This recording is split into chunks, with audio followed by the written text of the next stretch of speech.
La team, je voulais réagir par rapport à ce qui s'est passé hier. Malgré qu'hier, ça a été une journée assez compliquée, assez éprouvante. Mais je voulais tout de même réagir par rapport à ce qui s'est passé à la Factory. Euh, L'appel du collectif Ultra à se réunir devant la Factory pour exprimer la colère et le mécontentement des supporters parisiens. Et j'ai vu beaucoup de commentaires négatifs sur les réseaux et notamment sur Twitter. Donc je voulais simplement en fait poser une question aux gens, à ceux qui critiquent ce qu'a organisé le collectif hier. Je voulais juste vous poser une question, la team. Euh, Qu'est-ce que le CUP doit faire? Qu'est-ce que le CUP est censé faire? Je me rappelle, il n'y a pas si longtemps que ça. Il n'y a pas si longtemps que ça, la team. Je me rappelle comme si c'était hier.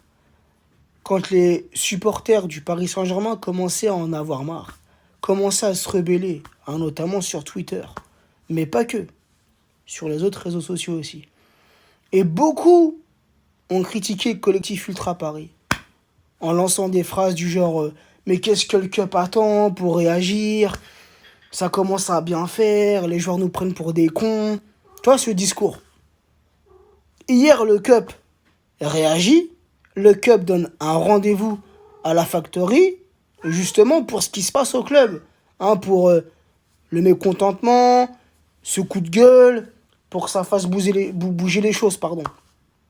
Et qu'est-ce qu'on voit après sur les réseaux? Les mêmes gens qui reprochent le comportement du CUP hier devant la Factory. Faut savoir la team.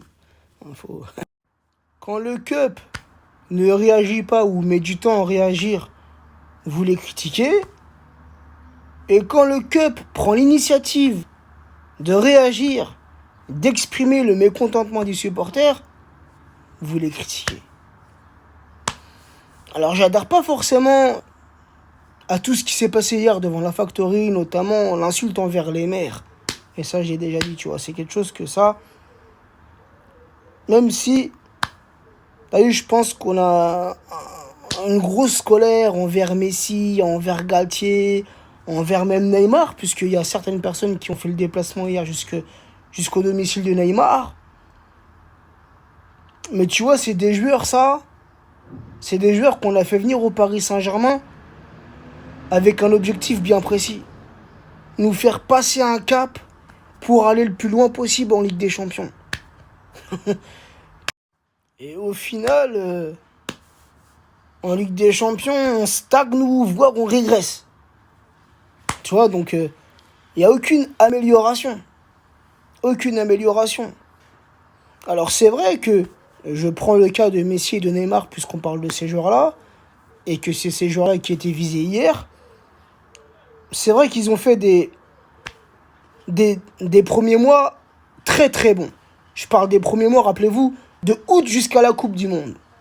Franchement, c'est un très bon Messi, c'était un très bon Neymar, bien impliqué et tout.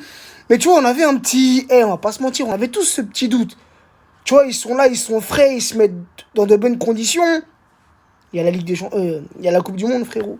Ils veulent être frais, ils veulent être opérationnels avec leur pays, tu vois. Ce qui en soi peut se comprendre. Retour de Coupe du Monde, on les a totalement perdus. Après, le ras-le-bol, il est global. Le ras-le-bol, il n'est pas que envers les joueurs.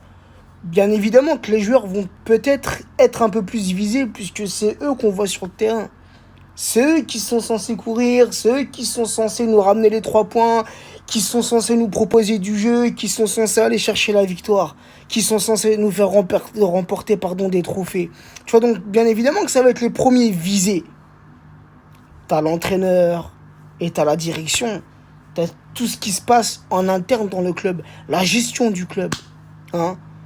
Et franchement, la team, d'année en année, t'as l'impression que la gestion du club, en fait, c'est que le marketing. Ça veut faire briller à travers le marketing. Mais nous, supporters du club, supporters amoureux du foot, on vibre avant tout pour ce qui se passe sur le terrain. C'est pour ça. Mais malheureusement, la team, et ça, Bah, je pense que tout le monde le sait, hein. Remarquez bien, quand tu, quand tu fais une manifestation, par exemple, euh, avec l'esprit pacifique, tu vois, ça n'aboutit généralement à rien du tout. Mais remarque bien, quand c'est une manifestation avec un peu de violence, ça commence à faire bouger les choses. Malheureusement, avec le club, c'est pareil. Hein, rappelez-vous, quand on s'était déplacé il y a quelques semaines au camp des loges, pacifiquement, on nous a envoyé une meuf qui a parlé avec certaines personnes qui étaient présentes au rassemblement. Hein, elle représentait, je pense, les joueurs du Paris Saint-Germain, genre la communication. Est-ce que ça a fait bouger quelque chose? Je pense même que ça a été pire au point de vue de leur comportement sur le terrain. Tu vois? Hier, par contre, alors, il n'y a pas eu de violence. Par rapport à ce que j'ai pu voir sur les vidéos, il n'y a pas eu de violence. Mais c'était un petit peu plus virulent. Hein? Virulent dans les demandes, virulent dans les paroles qui ont été prononcées. Donc, tu vois, ça peut peut-être faire bouger quelques petites choses au sein du club. Et c'est ce qu'on espère. Mais malheureusement, malheureusement, des fois, tu veux pas en venir jusqu'à être violent.